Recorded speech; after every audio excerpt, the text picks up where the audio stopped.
Okay, and we are go. And good evening. Happy end of December. Happy New Year's Eve to all of you out there who happen to put your New Year's at this time of the year. I realize not everybody does. I have friends of Chinese heritage and Russian heritage and various other heritages, so I know it is not a universal that this is officially the beginning of New Year's Eve. But I don't care. For the purposes of this evening and brevity and simplicity and lack of confusion, I'm just going to say Happy New Year's Eve. And I will try to remember to be around for the others as well and say that too. Anyway, good to see you. I am Tad, as usual. That is my burden to bear, not yours, fortunately for you. And let me think, what else? I don't have a whole lot to talk about tonight, other than the fact it's 2023's last chime, I guess, as it were, the last of 2023. And I firmly hope, as I did with 2022, and unfortunately much of 2021, pretty much all of 2020, and the end certainly of 2019 as well, that hurry on up, say goodbye, don't let the screen door hit you in the butt on your way out. And that's what I say to 2023. Not only has the year had other disastrous and miserable things, but one of my very closest friends lost, probably the most important person in their life just recently. And of course, we lost my dad this year, and just other stuff I won't bore you with, but it's been just a kind of a crap year in a lot of ways. So, not that I want to start things off on a negative, but since this is the end of 2023, I'm sending it out with a negative, saying thank you for the few kind and good things that happened, but you will not be missed 2023, not too much anyway, not by me anyway. I hope some of you out there had much better 2023s to report, and that it was good for you. I'm just talking about my own family and circle of friends for whom 2023 was kind of an unmitigated disaster. Anyway, here I'll introduce you to my Domo-kun t-shirt I'm wearing today. We saw our daughter, and she said, "Wow, I haven't seen that for a long time." And she's right. I haven't worn my Domo-kun t-shirt for a long time. It's one of the many ones I have that I love, and I have others on my list I have not managed to acquire yet. Not just Domo-kun, but any other things. Those of you in Germany will know I would love to find someday a Bernd das Brot t-shirt as well. So if you know where any can be obtained, please let me know. Anyway, let me think. What else? As I said, there's not really a whole lot to say. I'm working as usual, and as you probably know, working on Ordinary Farm and cranking along at a good clip. Fortunately, this is a short book, for which I am very grateful, not because I'm not enjoying working on it, but because it just means I can get on to other projects even sooner. What else? Anything else? Just the normal stuff. We're trying to get kids settled. We're trying to move house. We're trying to do a kitchen remodel. We're trying to deal with the family stuff of my parents' house and estate and things like that. Although I have to say, my brothers are doing far more work on that stuff than I am, so I don't want to make it sound like it's tiring me out because they're doing the work. So, what else? What else? Just the usual. We're just hanging out. I'm working. Deb's working. Deb's always working. We are alive and well, and would like to keep it that way. The animals are doing fine, although we did go out for dinner tonight, which means that when we got back, Big Dog Johnny was just, as he always is, like, I thought you were never coming back. I was sure this time this was it. And he just he's so dramatic. And we come home and let him out of work because we keep him and small dog Walter in the back room while we're out, just to give them fewer things to get freaked out about. And Johnny always comes out like, he's like a hostage who has just been released from a ticking bomb or something. He's, oh my God, you're back. Oh my God. It's just ridiculous. And he like thumped me in the face about 3 times because, of course, he's a good-sized dog and he can jump quite high when he's excited, and he's always excited when we come home. And I made the tragic mistake of bending over to say, hello, we're back, and got dog snout right in the face. So that was my excitement for the evening. What else? Not a lot to tell. Deb and I watched Saltburn last night, which was an interesting film, not an entirely successful film as far as I was concerned, but it had a lot of entertaining bits in it, and it was certainly worth watching. Perfect art is not the only goal. Interesting art is oftentimes better than an attempt to make perfect art, and it was definitely interesting. Sometime when I'm not doing a reading, I'd be happy to talk to anybody else who's seen it and share reactions and stuff like that. Barry Keoghan, or Keegan, or however his name's pronounced, I should probably look it up before I start citing people online. But he was really good, and Rosamund Pike was really good. I mean, all the acting was really, really good, and there were a lot of great lines. But it was also, I felt it was a bit uncertain of what it was supposed to be doing. That's all. But that was like, that's how boring my week is that that's like, I'm trying to think of things that I did, and it was pretty much work, take care of animals, and watched a movie. Whee! Anyway, so without much ado about very little, let me check in and see who has showed up to say hello. And so far I've got Christina and Petra, the Spirers. Hello, good to see you. Kristen, hello, Kristen. Pleasure to have you as always. Chris Fobb, the inimitable Chris Fobb. Thank you, Chris, for all your help. Isaac, hello, Isaac. Good to see you. Anamika, Dirk, Wouter, Iris, Rosalba, and Ivan, or Ivan, my old buddy, and Ilva, of course, my other buddy, not my only other buddy, but a very important buddy. And Christy, hello, good to see you, Christy. Now, that's not Kristen. Kristen is Kristen Rule. Christy is Christy Sanders. Tony, hello, good to see you, Tony. Nicole, Penny Davies, excuse me, Penny. I should remember that because we have Davies in my family. Mark Redman and Nikki Chetwind, just to name a couple.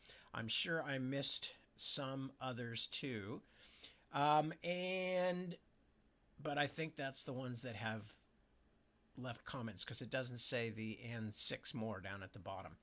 So, yes, I'm going to be reading the Witchwood Crown. I don't really have a whole lot else. I am, as I said, I am quite happy to say goodbye to 2023 and hope for better times for me and mine, or at least for the people that I care about next year.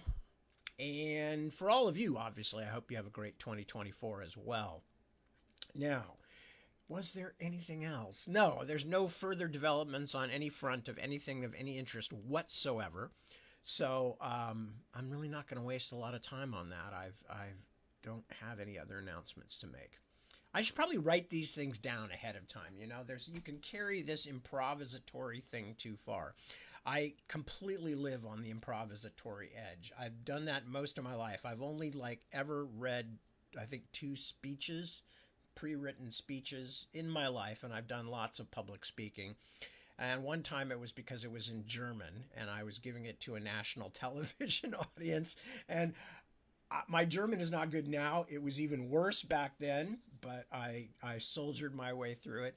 And the other time I did it was because I'd written something specially for the occasion, which I think was for one of the World Fantasy Conventions where I was Toastmaster and I read a thing there. But most of the time I just go, I'll just tell people what I'm thinking about, which is probably foolish, is undoubtedly unprofessional, especially for a writer. But, on the other hand, too, we don't want spontaneity to completely disappear from the world or to be completely replaced by the imitation humanity of AI. So here I am. I am not AI. I'm a real person. I almost said I'm a real guy, but that would have rhymed. And you're getting what you're getting. So there you go.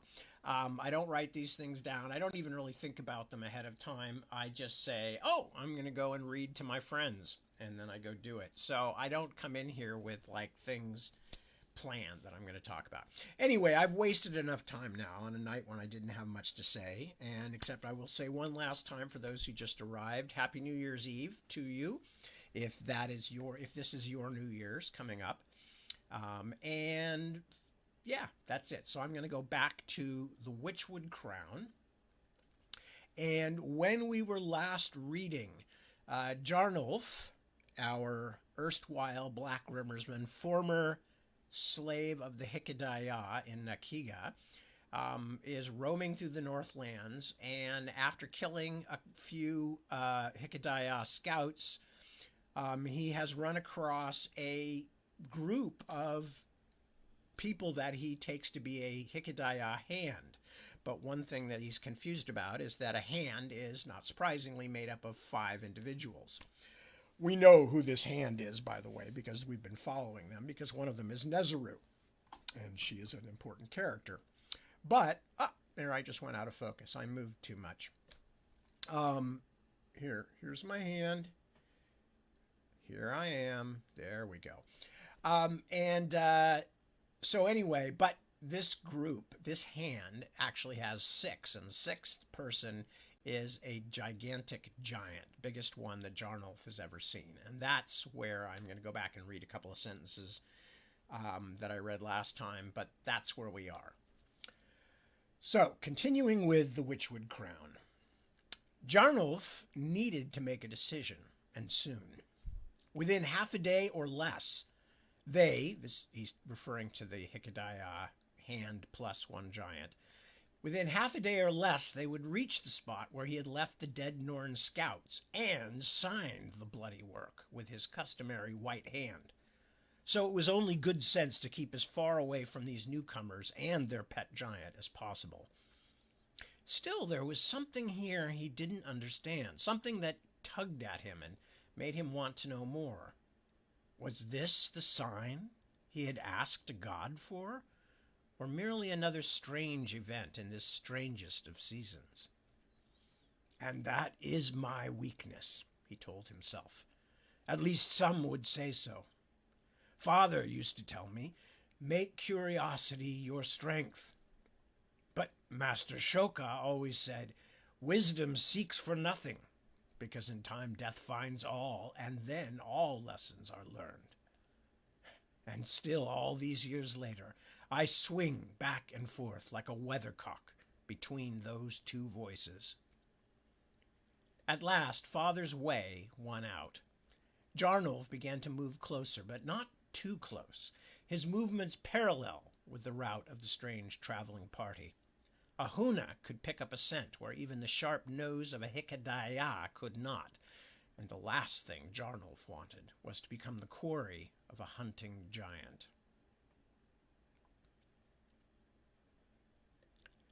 The Talons found a place to rest that would be sheltered from the rising sun by a stone outcrop. But although Nezeru's legs were weary from the climb through the pass and the long descent, and an hour or 2 of sleep would be a useful thing, sleep would not come. The strange conversation with Saomeji had set her mind awhirl. What could Akanabi have seen in her? Ordinarily, to earn the notice of one of the high nobles of Nakiga was a mark of pride, an invisible but very real badge that one would wear for an entire lifetime. And to be picked out by one of the landborn was an honor so far beyond that as to be almost unknown. Why, then, did she feel as though a terrible weight now hung above her head? Nezeru had always known she was different. She was always treated with careful distance by her father's family, friends, and servants, but other children had not been so circumspect. Every look and word of those lucky enough to have two Hikedaya parents reinforced Nezeru's knowledge that she was not like them, would never fully be one of them. She was a necessity, caused by the failure of ordinary breeding, and thus a faintly embarrassing reminder of how far the Hikedaya had fallen from their years of glory. There were no half-bloods in the garden. She had been told that many times, in words and in other ways, just as plain. But she was nevertheless part of a group of successful recent births among the highest families, some of which had been barren for centuries, and whether she was fully accepted or not by those whose blood was entirely of the garden, she was still noticed. In the year of her birth, only a few hundred children had been born to Nakiga's noble families, and less than a quarter of those were of full Hikedaya blood. Thus, when she proved superior to virtually all her fellows at the fighting games arranged between the youngest children, faster, smarter, and just as willing to hurt her own muddied mongrel kind as she was to inflict pain on those who had scorned her for her birth, it did not escape the attention of the nobility. The order of sacrifice was always hungry for warriors in the years after their terrible defeat at Old Asua. Like a drunkard trying to play a game of thieves' poetry, the odds had been against her from the first, and yet, somehow, she had overcome the shame of her blood to become a warrior. But that had not made the murmurs and the scornful faces that had surrounded her all her life any easier to ignore. The crunching of snow and the smell of something spoiled came to her in the same moment, scattering her thoughts. Nezeru sat up, but it was only the giant Go-Gamgar making his way across the snow in the last shadows of the dying night, headed away from the camp. Mako trailed a few paces behind the beast, his face an inscrutable mask. "Lie down," the chieftain told her. "This is nothing to do with you." She wanted no argument with Mako. At the moment, she did not want his attention in any form. But although she eased herself back to the ground, she watched as the giant led him out from beneath the overhanging rock. "The giant wants to piss," she realized, "and our leader does not want him doing that too near our camp." Someone without her training might have smiled at the idea. The leader of a queen's hand trailing his pet giant like a shepherd following his dog. The two shapes, the small and the vast, were silhouetted for a brief moment against the purple sky and fading stars as she lay back down to rest. She had only just curled up and closed her eyes when the horses all began to shriek at once, and the ground beneath her heaved with a sharp, painful noise like a wedge-splitting stone, followed immediately by the most terrifyingly deep roar of anger and surprise she had ever heard, a sound she could not have imagined being made by any living thing. The ground was tipping and sliding, or that was how it seemed as Nezeru tried to struggle to her feet. Only a few paces away, the dim field of white that had stretched beside them had become a huge jagged circle of gray and black, and things, many hundreds of things, were streaming up out of the dark circle and onto the surface. She could still hear the giant bellowing, but his roars were muffled. Nezeru realized he must have fallen through a hole in the ice. "Where?" shouted Keme. "Furia!"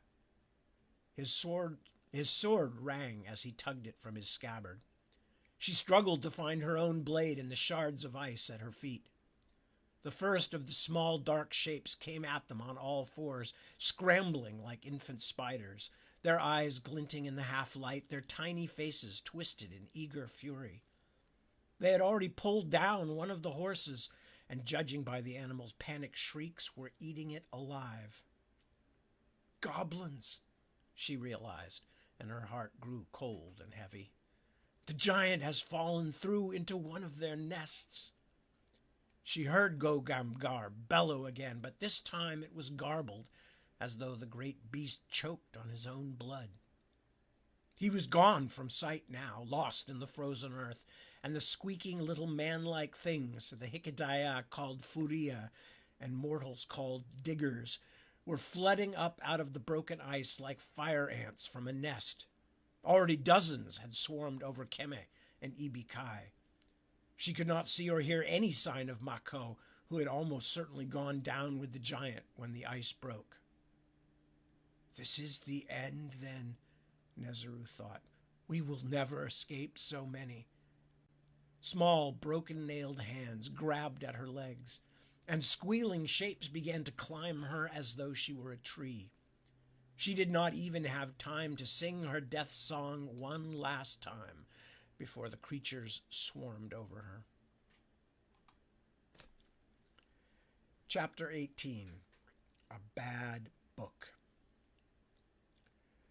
Lilia had spent so much of her life staring at the painting of St. Wiglaf behind the altar that she almost considered him a relative, the boring sort. Morning services were particularly hard. Lilia loved God, as she should, but it was so difficult to sit still first thing in the day and listen to Father Nullies read from the Book of the Adon about all the things God didn't want people to do. At least it was an interesting painting. Even as he was being hung from a tree for being an Adonite, St. Wiglaf was denouncing the Hernistiri usurper, King Pt.19. When she was little, she had thought the martyr's name was Wiglamp because of the shining lines that surrounded his head in the painting.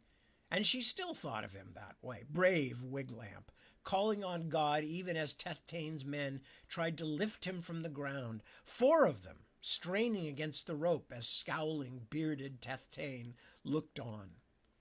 It had taken 10 men to hang the single slender monk, which was a miracle, although Lilia had always thought it would have been a better miracle if they hadn't been able to hang him at all.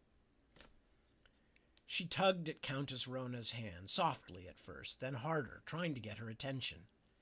Lilia, what is it? I have to make water. Father's almost done.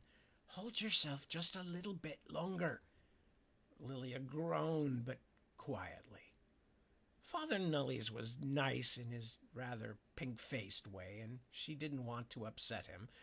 She just didn't want to be in the chapel any longer. At last, Father finished listing the great sins and performed the blessing. Usually Rona would speak with him. Usually Rona would speak with him for a little while afterward, but this time she just made Lily a curtsy, then pressed a silver coin into the priest's hand for the poor. I don't feel that well myself, the Countess said as Lilia returned from the chapel privy and they made their way out into the long walking hall. In fact, I think I need to lie down for a while. Lie down? Lilia was horrified. But I told you there's a fair in the commons at Urchester today. They even have a bear who dances. I am sorry, Honey Rabbit, but my courses are on me and I only want to lay myself down. Lilia made a face. It felt like an ugly one. You said you'd take me. You're a liar. Your manners are growing worse every day. You have to take me. You promised. Rona frowned. No, I don't, because I haven't the strength, whether I promised or not. What if I were dying? May the gods turn their ears away. What then? No, child, you'll have to stay home today. You can't make me. A princess is bigger than a countess, so you can't be the lord of me. Her guardian sighed. Mirka, in her cloak of rains, love you, girl, you're a great deal of work, and that's certain. But even you can't command this pain out of my innards, your fearsome highness, so you'll have to entertain yourself in the residence today. Lilia was so upset that for a moment she wanted to let go of the countess's hand and run away. But a look at Auntie Roner's pale face showed that she really wasn't well. Still, Lilia had been thinking about the dancing bear ever since one of the chambermaids told her about it the previous evening, and she wanted to see it more than it seemed she'd ever wanted anything. If you feel better later, then can we go? Child, I could feel 10 times better and still not feel up to it. Perhaps tomorrow. Now, please, just let me lie down for a while. But the countess must have felt a bit sorry for Lilia because they took the longer way back through the hedge garden. The recent rain had brought a flush of bright new greenery to the sculptured shapes, and since they hadn't been trimmed for a while, none of the animals were entirely recognizable at the moment, which Lilia liked very much. Was the old lion turning into a big rabbit? Was the noble horse becoming a dragon? She knew returning this way was a small gift from the countess, so she squeezed Rona's hand in thanks. When they got past the guards and into the residence, Rona guided Lilia to her chamber. Stay here, dear one. You've plenty to do, reading and sewing and your dolls. And if you're hungry before supper, ask one of your mother's ladies to find something for you. In fact, would you find one of them now and ask her to bring me a posset of treacle and nutmeg? My head is aching me fiercely. Full of foul humors, Lilia sought out one of her mother's younger ladies-in-waiting and delivered Countess Rona's charge, but declined the chance to wait and take the posset herself, something she had enjoyed doing when she was younger. Now that she was older, she had more important things to do, and one of them was trying to think of a way she could get down to Urchester to see the dancing bear. If she had been a boy, Lilia might have chanced sneaking out on her own. Her brother Morgan had done that more than a few times, she knew, and although he'd been punished, it had seemed to Lilia that the punishment had been a small matter indeed. But however lenient Queen Grandmother Miriamel might have been with Morgan, Lilia knew that things would not go so easily for her. Even in the heart of the Inner Bailey, she was not supposed to go off the grounds of the royal residence without a grown-up accompanying her, and often guards as well. Queen Grandmother might be away on a journey, but Lilia did not want to have to look into those fierce green eyes when she came back and admit she had flouted one of the very strictest rules. But how else could she get to see the wonderful sights waiting for her in Urchester? The chambermaid had told her the bear had a sad face and was the most comical thing she'd ever seen. But she said there had also been jugglers and a fire eater and hirka dancers and contests of wrestling and other sports. In another day or two it would be all over. What if Auntie Ro was really sick? Lilia would never get to see any of it. The more she thought about it, the more she realized that she could not leave something this important to chance. If Uncle Timo or even King Grandfather Simon had been in the castle, she knew she could persuade one of them to take her, but they weren't. So she needed a plan. She had wandered back into the walled hedge garden, where she sat on a stone bench. As she swung her legs back and forth, she tore leaves into little pieces and dropped them spinning to the ground. The pile on the walkway had grown almost half a hand tall before the idea came to her. Thrilled, she wiped the sticky green juices on her dress, then charged back toward the residence.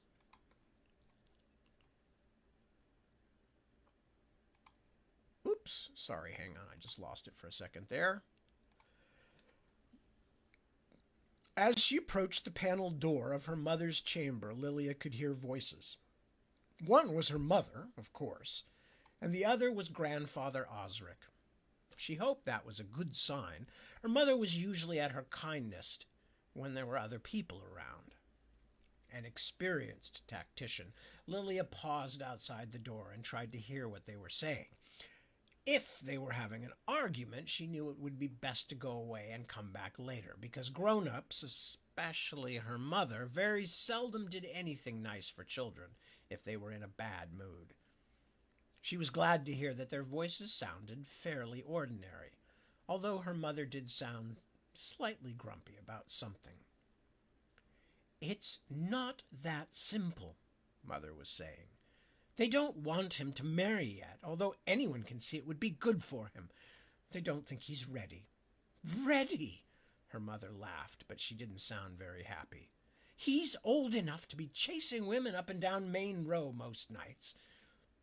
"He's a young man," Lilia's grandfather said. "What do you expect?" She was pretty sure they were talking about Morgan.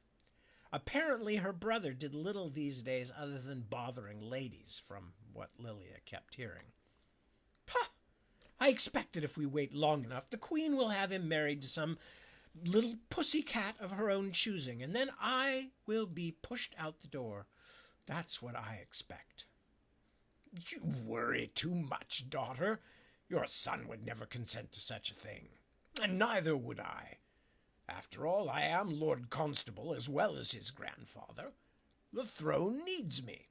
They will not go out of their way to anger us." "I wish it were that straightforward," her mother said. Lilia waited for several long, silent moments before she knocked, so that it didn't seem as if she had been listening. One of her mother's maids opened the door, and Lilia marched in. Her mother was sitting in her chair, embroidery hoop on her lap, and Grandfather Osric was standing in front of the window, frowning as he watched something going on below. Mother didn't look as if she'd actually started embroidering yet. Lilia went right to her mother and curtsied. "Good morning, ma'am." Her mother looked at her and smiled, but it was a tired smile. "Good morning, darling. Aren't you supposed to be with Countess Rona today?" Her grandfather turned. It was strange to see him without a hat, the top of his bare pink head exposed for everyone to see. Ever since she was a very small girl, she had wanted to rub Grandfather Osric's head and see if it felt like the rest of his wrinkly, dry skin, but she had never been allowed to do it. "He's a duke," everyone said, as though that had anything to do with what his head might feel like. "Ah, there she is," he said now, "my little princess." But he looked weary too, and he didn't come over to pat her head as he sometimes did. "Good morning, Grandfather," Lilia curtsied again.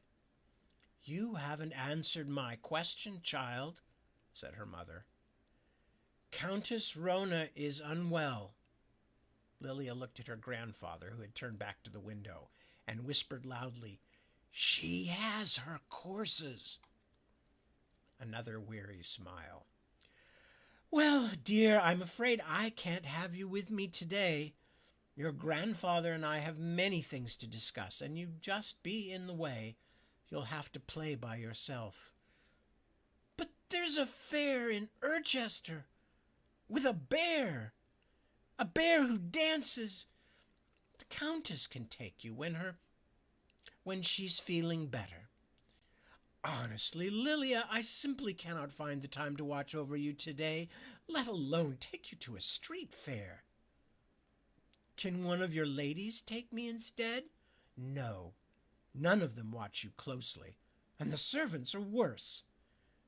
Was Lilia the only one in the whole castle who could see that outside the large window the sky was a bright, encouraging blue, and the spring sun was shining as hard as it could? She scowled, although she knew it was her mother's least favorite expression. "There's no one else for me to go with." "Then I suggest you read instead.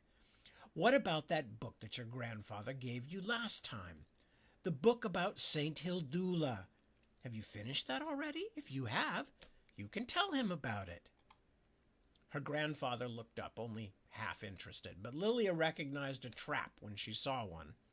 Her mother knew very well that she hadn't read much more than the first page, because it had been the dreariest thing she had ever seen. All about a good woman who had never done anything but be a nun, until some Rimmersmen came and murdered her, except, of course, they barely talked about that interesting part at all. Lilia had skipped to the end to see. And instead, the book was entirely about how very, very holy Hildula had been before that, and all the visions of heaven she'd seen, and how much she had loved her lord Eucyres Adon. "I didn't quite finish it yet," Lilia admitted. "Then go and do so. That's a much better way to use your day than going down into the city with all its foul vapors and dirty people." Her mother wrinkled her nose as though she could smell the filthy peasants at the fair all the way here in the inner keep. Lilia saw that she had been outmaneuvered. Her mother had gone immediately on to the attack, while Lilia had still been hoping for a parley. "Yes, ma'am." Not that she was actually going to read about Saint Hildula, who must have been the most tedious saint ever, but she knew there was no sense in continuing the conversation. Mother never changed her mind. Never. "Run along now, darling," her mother said. "I will see you at supper, I suppose. And say thank you to your grandfather for that book, since you like it so much. Go on, tell him." "Thank you for the book, Grandfather Osric." Lilia hurried from the room before anyone asked her about the other books Osric had given her, all stories of very dutiful, very religious women. Her grandfather knew a lot about soldiers and armies, but Lilia thought he didn't have many ideas about presents for young girls. With her grandparents and Uncle Timo traveling in the north, the only person Lilia could think of who might be able to help her now was nice Lord Passivales, but she couldn't find him anywhere. The grumpy old priest who worked for him said that he was in Urchester, talking to some of the factors building her father's library. But the guard captain said that Passivales had come back and was now in the chancellery with the master of the mint talking about boring old money.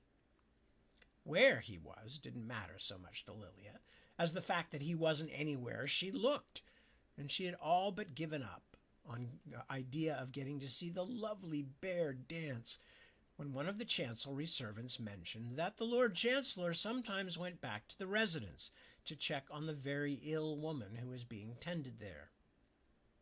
Lilia hadn't forgotten about the woman Passivales had brought into the castle, but Auntie Roner had worked hard to keep her away from the woman's bedside until Lilia had given up trying to see her. Was that where the Lord Chancellor was now?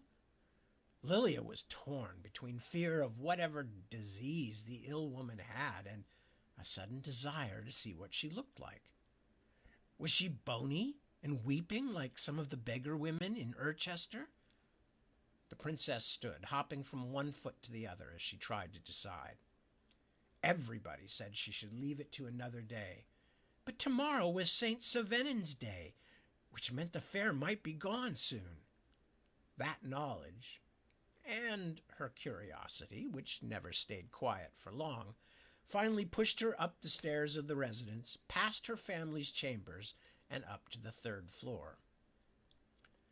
The guard, who was almost certainly supposed to be on duty at the top of the stairs, was instead talking to a maid. The girl was laughing so hard at something the guard had said that she had turned a rather deep shade of red. It was not very difficult for Lilia to walk past the couple without being noticed.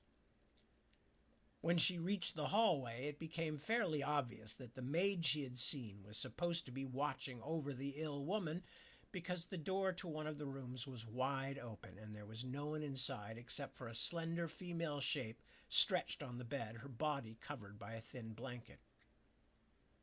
As she approached, Lilia saw that the woman was tied down.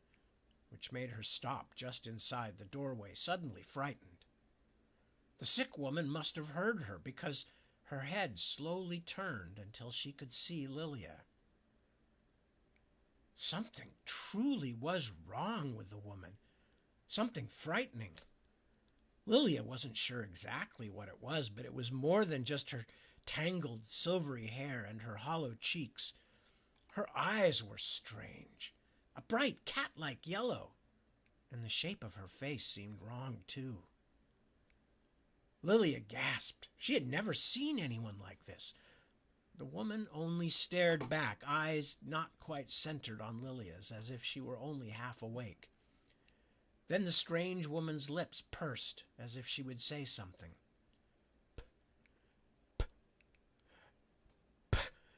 Nothing else came out of her, no word, only the soft, popping noise.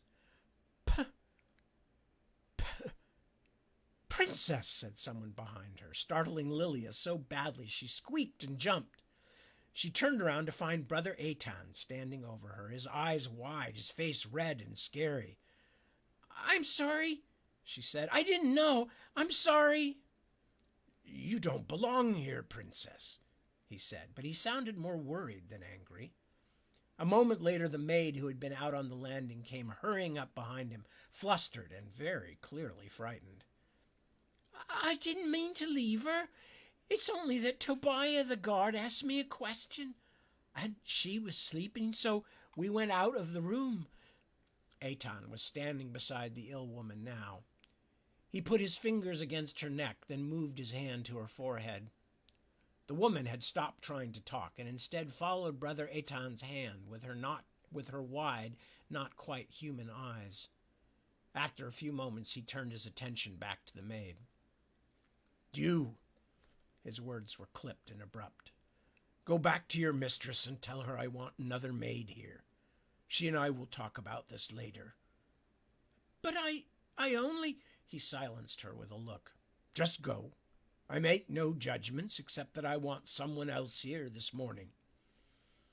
The maid turned, face red and eyes wet with tears, and hurried away. "As for you, Princess Lilia," Atan said, "I'm afraid this is not a good place for you to be, either." "Is that lady sick?" "After a fashion."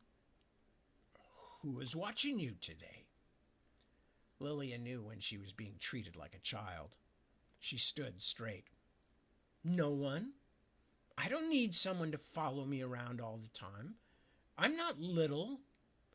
"That's not what—" She was trying to say something. She kept saying p, but I don't know what that means. Was she trying to say princess? "Possibly, but not likely, Highness. I doubt she knows who you are. At the moment, she doesn't know much of anything. She has a bad fever. Now, I beg pardon, but away with you, Princess Lilia. A sick room is no place for a healthy girl like you." "But I want to help." "The best help you can give me right now is to let me tend my patient." He looked at Lilia's face, and his expression softened. "Perhaps you can help me another day, Princess. For right now, this woman needs rest and quiet. I'm going to leave, too, in just a moment." "Well," Lilia considered, "I'll go away if you tell me who she is. Why does she look like that? Is it 'cause she's ill?" Brother Atan frowned, but Lilia could also see that she was going to get her way. She had a great deal of experience with the signs of defeated adulthood. We don't know for certain who she is, Princess," the monk said, "but she is a Sitha." "A zither?" Even saying it was fearful and exciting. "You mean she's a real fairy?" "Sitha. Yes, she was sent to our court as a messenger from her people, but someone attacked her." Lilia felt a sudden chill. "Really?" "Not here, inside the castle," he said hurriedly. "A long way away. No one can hurt her here, and Lady Philia and I are doing everything we can to make her better. So will you please let me get on with my task?" Reluctantly, Lilia assented. "But I'll be back," she promised both Aton and the ill woman who didn't seem to hear her. "I'll come back and help you take care of her." Brother Aton rolled his eyes when he didn't think Lilia was looking. Like that wouldn't be such a good thing. As she went back down the corridor, she was sad. Nothing in the castle would be anywhere near as interesting as the zither woman. Suddenly, even a dancing bear didn't seem quite so fascinating. But she wasn't going to be allowed to help make this odd guest feel better. "Nothing ever goes right around here," Lilia said, mostly to herself, but loud enough for anyone nearby to hear. "That is the horrible, unfair truth. Princesses don't get to do anything good." As Aton was checking the Scytho woman's wounds, she opened her eyes wide again. She tried to sit up, but her bonds prevented it. She said. "Don't speak," he told her. "You must rest." "Poison." "Poison? What do you mean? I have given you nothing but good curatives. Herbs to help your wounds." The maid sent as a replacement appeared in the doorway, but Aton waved her back into the hallway. The Scytho woman tried to say more, but could not. She licked her lips. He gave her water to drink. "I feel it," she said at last in a voice like the rattle of dry grass. This was the first time Aton had heard her speak since he had helped Pasiphalis hold her down and tie her limbs. "It rushes through me. I do not think I can fight it off." "Do you mean your wounds were poisoned?" "The arrows." She strained until she could turn her head enough to see his face. "Do you still have the arrows?" "By the Redeemer's sacred blood, I truly don't know. Lord Pasiphalis and some soldiers brought you in. Most of the arrows were already broken off. I removed the arrowheads as best I could, but I don't know what became of them afterward." He couldn't tell if she was listening. Her face had gone quite empty. "Can you understand me?" She only nodded as though her strength had left her. "Are you certain you have been poisoned? The wounds themselves have mostly healed. I have simples I could try if there truly is poison in your blood, but it has been days since we brought you here." She only shook her head loosely as though her neck might be connected to her body by something less rigid than bones. "No." She managed to make her whispering voice forceful. "Find arrows." Her head sagged. Fearful, Aton climbed up onto the bed to measure her heartbeat, but was relieved to find that it seemed strong. He did not know enough about the Scytha, who did, to be able to judge whether she was feverish or not. Later, when the Scytho woman was resting more peacefully, Brother Aton left her under the care of the second maid, a sensible young woman who calmly received the stern warnings that Aton knew might better have been given to her predecessor. He could not find Pasiphalis to tell him what the Scytha had said, but left a message with the Lord Chancellor's clerk before retreating to the only real privacy he had, the drawing office where the plans and models were being made for the new library. The chief architect, Seth of Woodsall, was visiting the marble quarry at Whitstan in southern Erkenland, but Aton often helped him with accounts, so his occasional presence drew little attention from the other engineers and builders. Since Aton's own bed was in a dormitory hall in St. Sutrin's that was shared by dozens of other monks, the drawing office was also the only place he felt safe hiding the terrible banned book from Prince John Joshua's collection. Aton prayed daily that Lord Tiamat would come back. That Lord Tiamat would come back, ... Start that one again. Aton prayed daily that Lord Tiamat would come back before the chief architect returned, so he could give the book to him instead of having to find another hiding spot. Tiamat's wife, Lady Thalia, had not accompanied her husband north, but although he respected her knowledge of herbs and medicaments more even than his own, Aton still did not feel he knew her well enough to trust her with the treatise on the etheric whispers. She was a clever and in many ways extremely broad-minded woman, but she had once been a nun. The irony of his own position as a consecrated monk in one of God's holy orders did not escape him. He closed the office door behind him, then went down on his knees to pray. At the end, he added a heartfelt request. Please, O Lord, bring Lord Tiamat back to Urchester safe and soon. Aton had spent much of his life in a monastery, surrounded by his religious brothers, and he generally yearned for solitude.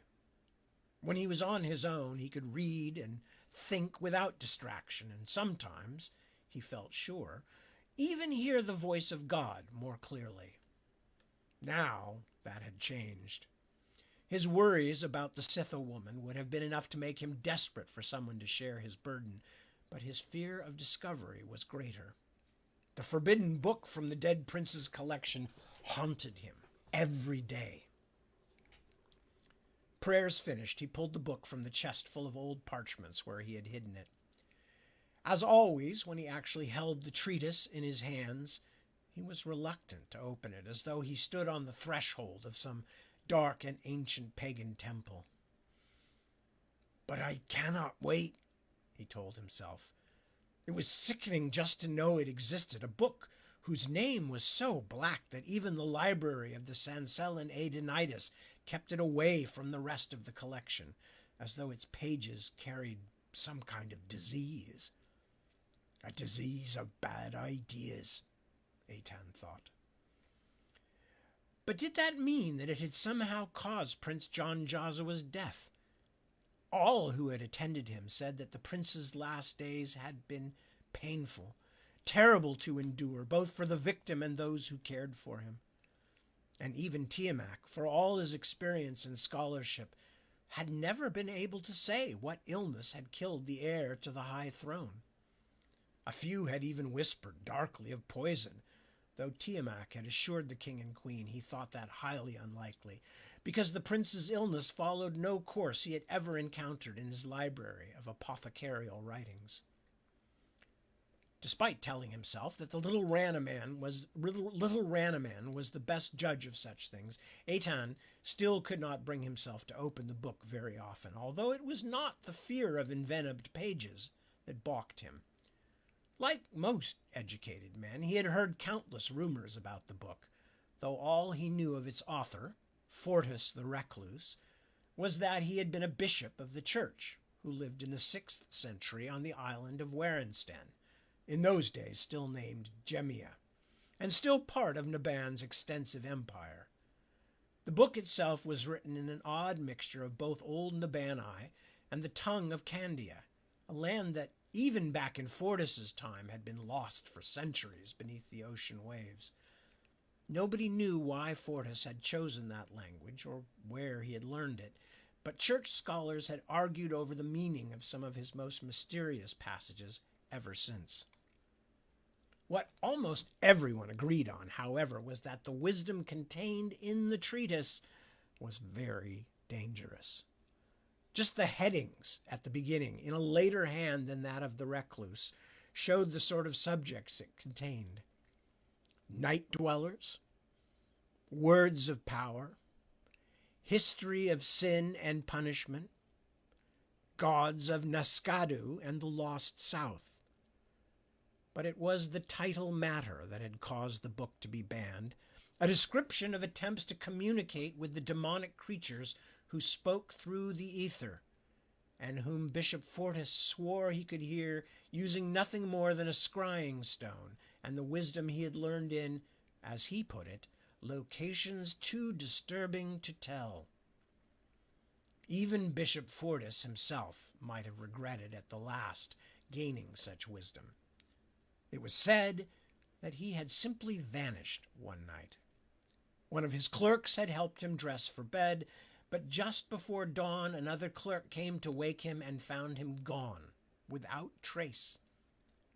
The tales suggested that certain sounds had been heard during the night of his disappearance, sounds his staff and servants had been too frightened to talk about with the lector's chief investigator, even under threat of excommunication. In any case, nothing more was ever heard from Fortis the recluse, and the remaining copies of his book were put under ban by Lector Eogenes IV, collected and supposedly all burned, except for the censor's copy retained by the Sansellin Aedonitis. A bad, dangerous, heretical book. Simply having it is sinful. Reason as you will, brother, there's no getting around that. Eitan realized that he had been staring at the heavy black cover for a long time, so long that the candle was guttering, making shadows move fitfully along the walls. He took a breath, then another, then finally threw back the cover and began leafing through the fragile pages.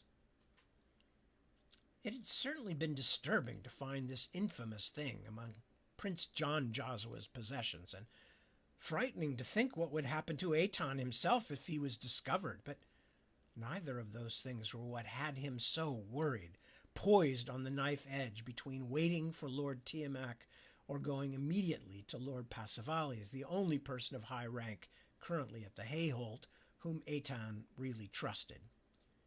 Because if it was a mystery how John Josua had obtained the book, it was no mystery who had owned it before the dead prince.